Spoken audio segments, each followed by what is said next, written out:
Hi guys, എല്ലാവർക്കും നമസ്കാരം. ഞാൻ ആലിസ് മാത്യു. എല്ലാവരും സുഖമായിട്ടൊക്കെ ഇരിക്കുന്നോ? എനിക്കറിയില്ല, ഒരുപാട് പേർക്ക് പ്രായമാകുന്നു അല്ലെങ്കിൽ പ്രായമായി എന്നൊക്കെ പറയാനായിട്ടോ അല്ലെങ്കിൽ അവരുടെ വയസ്സ് പറയാനോ ഒക്കെ ഒരുപാട് ബുദ്ധിമുട്ടാണ്. എന്താണോ അങ്ങനെ പറയാൻ ബുദ്ധിമുട്ടെന്ന് എനിക്കറിയില്ല. എൻ്റെ കാര്യം പറഞ്ഞാൽ I am really proud to be 71 years old. ഞാൻ എൻ്റെ വയസ്സ് പറയുമ്പോഴത്തേന് എല്ലാവരും പറയും, അയ്യോ മാഡം പറയരുത്, വയസ്സൊന്നും പറയേണ്ട ആവശ്യമില്ല, പറയണ്ടെന്ന്. പറയുന്നതിന് എന്താണ് കുഴപ്പം? നമ്മൾ ഏൺഡ് ഇറ്റ്, വി ലീവ്ഡ്, അല്ലേ? നമുക്ക് അത്രയ്ക്കും ലൈഫ് എക്സ്പീരിയൻസ് നമ്മൾക്ക് കിട്ടിയവരാണ്. അതിന് I am really proud of it. എൻ്റെ മുഖത്തെ ചുക്കും ചുളിവും എല്ലാം ഐ ഏൺഡ് ഇറ്റ്. എൻ്റെ അഭിപ്രായത്തിൽ നമ്മൾക്ക് പ്രായം കൂടും തോറും നമ്മുടെ ലൈഫ് ബെറ്റർ ആവുകയാണ്. നമ്മൾക്ക് റെസ്പോൺസിബിലിറ്റീസ് എല്ലാം നമ്മൾ വിടുതലായി, അല്ലേ? നമ്മുടെ പിള്ളേരൊക്കെ വളർന്ന് അവരവരുടെ കാര്യത്തിന് പോയി. ഇനി നമ്മുടെ പേഴ്സണലായിട്ടുള്ള കാര്യങ്ങൾ നോക്കി നമ്മൾക്ക് സന്തോഷമായിട്ടിരിക്കാൻ പറ്റും, അല്ലേ?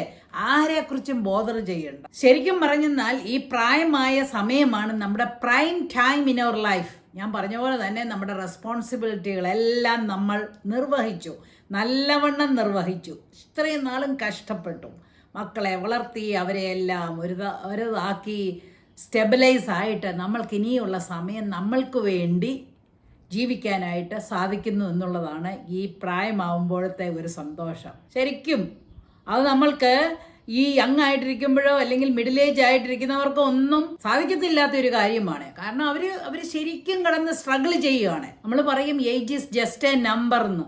ഞാൻ പറയും അത് ജസ്റ്റ് നമ്പർ മാത്രമല്ല, പിന്നെയോ അത് നമുക്ക് ജീവിതത്തിൽ കിട്ടുന്ന ഒരു മെഡലാണ് അല്ലെങ്കിൽ ഒരു ബാഡ്ജാണ്.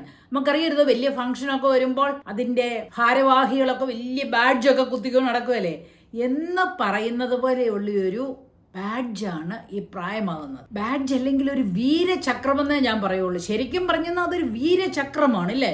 നമ്മൾ ഇത്രയും നാൾ എന്തെല്ലാം പ്രയാസത്തിൽ കൂടിയും പ്രശ്നങ്ങളിൽ കൂടിയും ഹാർഷിപ്സിൽ കൂടിയും എന്തെല്ലാത്തിൽ കൂടി കടന്നു പോയിട്ടാണ് ഇന്ന് ഈ സ്റ്റേജിൽ ഇവിടെ ഇരിക്കാൻ പറ്റുന്നത്. അപ്പോൾ അതൊരു വീരചക്രം തന്നെയാണ്. ഒരു വീരചക്രം കിട്ടുന്നത് എപ്പോഴും നല്ലതല്ലേ? അങ്ങനെ ഈ വാർദ്ധക്യത്തിൽ നമ്മുടെ വിസ്ഡം പൂവണിയട്ടെ, നമ്മുടെ അനുഭവങ്ങൾ തഴച്ചു വളരട്ടെ, നമ്മുടെ മച്യൂരിറ്റി അതിൻ്റെ പരമോന്നതങ്ങളിൽ എത്തട്ടെ.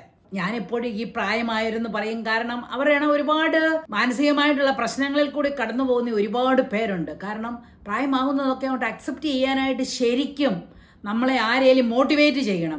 അല്ലെങ്കിൽ നമുക്ക് പ്രായമായേ, കാരണം നമ്മുടെ മക്കളോ അല്ലെങ്കിൽ അയൽവക്കംകാരോ അല്ലെങ്കിൽ ബന്ധുക്കളോ ഒക്കെ പറയും, ഇത്രയും പ്രായമായില്ലേ ഇനി അടങ്ങിയിരിക്കാൻ മേലെന്ന് ചോദിക്കും. അതൊക്കെ കേൾക്കുമ്പോഴേ നമ്മൾ ഡിപ്രസ്ഡ് ആയി പോകും. നമ്മുടെ കഴിവുകളെയോ അല്ലെങ്കിൽ നമ്മുടെ ആശയങ്ങളെയോ ഒന്നും ആരും അപ്രിഷ്യേറ്റ് ചെയ്യാതെ വരും.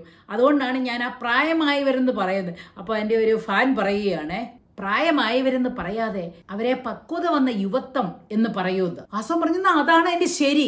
ശരിക്കും ഈ 60 കഴിഞ്ഞവരിലാണ് പക്വത വന്നിരിക്കുന്നത്. എല്ലാവരും അല്ല, എന്നാലും ഒട്ടുമുക്കാൽ പേരിലും ആ പക്വത വന്നിരിക്കും. ഈ പക്വത വന്ന യുവത്വം എന്നൊക്കെ പറയുന്നത് ആരാ? നമ്മളെ ഈ 60 കഴിഞ്ഞവരാഗ്രഹം പറയുന്നത്, അല്ലേ?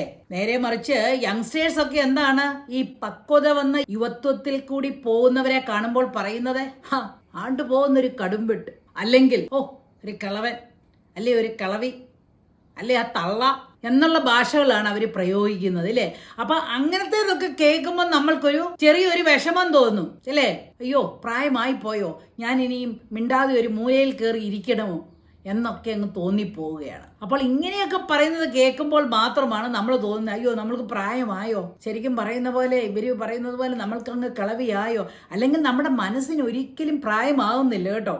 എനിവേ, ശരിക്കും നമ്മൾ പക്വത വന്ന യുവത്വത്തിൽ ജീവിക്കുന്നവരാണ്. അപ്പോൾ നമ്മൾ അതിന്റെ മച്യൂരിറ്റി കാണിക്കണം. എല്ലാ കാര്യങ്ങളും നമ്മുടെ മക്കളോടുള്ള പെരുമാറ്റത്തിലും അല്ലെ ആളുകളോടുള്ള ഇടപെടലിലും എല്ലാം നമ്മുടെ ആ മച്യൂരിറ്റി കാണിക്കണം. അതുകൊണ്ട് ആയുസിന്റെ വർഷങ്ങൾ കൂടുന്നല്ലോ എന്ന് ഓർത്ത് നിരാശപ്പെടണം. പിന്നെയോ അത് നമ്മൾക്ക് കിട്ടുന്ന പ്രിവിലേജ് ആയിട്ട് കാണണം.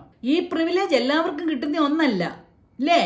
എത്രയോ പേർ ഈ വാർദ്ധക്യത്തിൽ കയറാതെ പോയിട്ടുണ്ട്. അപ്പോൾ അത് നമ്മൾക്ക് കിട്ടുന്ന ഒരു പ്രിവിലേജ് ആണ്. അപ്പോൾ നമ്മുടെ പക്വത വന്ന യുവത്വം കണിശമായിട്ട് നമ്മൾ ആഘോഷിക്കുക തന്നെ വേണം. നിങ്ങൾക്ക് ഇഷ്ടമുള്ള കാര്യങ്ങളൊക്കെ ചെയ്യുന്നേ, മറ്റുള്ളവർ പറയുന്ന ഒന്നും കേൾക്കേണ്ട കാര്യമില്ല. ചുമ്മാ അവിടെ കയറി മൂലയിലൊന്നും ഇരിക്കേണ്ട പ്രായമൊന്നും ആയില്ല. നമുക്ക് ഇഷ്ടമുള്ള കാര്യങ്ങൾ ചെയ്യുക. ഞാൻ പറഞ്ഞ പോലെ പക്വത വന്ന യുവത്വം എന്ന് പറഞ്ഞില്ലേലും യുവത്വത്തിൽ ചെയ്യുന്ന കാര്യങ്ങളൊക്കെ ചെയ്തില്ലെങ്കിലും നമ്മൾ ഒരു ബാല്യകാലത്തോട്ടും ഒക്കെ 6-60 ഒരുപോലെയാന്ന് പണ്ട് തൊട്ടേ ഉള്ളവർ പറയുന്നുണ്ട്. അതാണ് നമ്മുടെ മക്കളും വേണേൽ പറഞ്ഞേക്കാം, അല്ലേ? പ്രായമായി ഇനി അടങ്ങിയിരിക്കരുതോ വിവരമില്ല എന്നൊക്കെ പറഞ്ഞേക്കും.